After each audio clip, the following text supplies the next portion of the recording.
You've heard of the Three wishes. Have you ever heard of the three choices that God gave David? Welcome to stories in the Bible that you've never heard of. In 2 Samuel 24, David decides to do a census and count his people.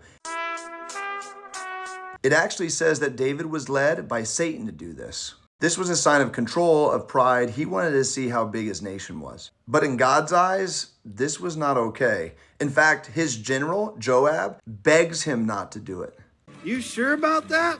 Joab says, "Why bring guilt on Israel?" But David pushes through anyways and does it. When the census is finally done, David totally sees that he was in the wrong. And he says, "I've sinned greatly against God." This is where God gives him three options for judgment. He could choose 3 years of famine. No, God!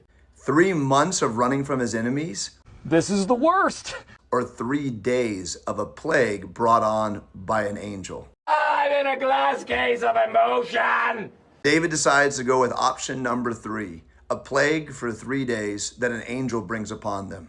And immediately he sees an angel standing over Jerusalem with a sword drawn. 70,000 people die from this plague. God stops the angel and says, "Enough." And David sees the angel and bows down and says, "Please don't do this to Jerusalem anymore. It should all be on me." He builds an altar to the Lord. He begs for mercy, and the plague ends. Here's the part almost nobody knows. The exact spot that the angel stopped becomes the location for the temple of Jerusalem. The place where judgment was stopped would be the exact place that God would dwell.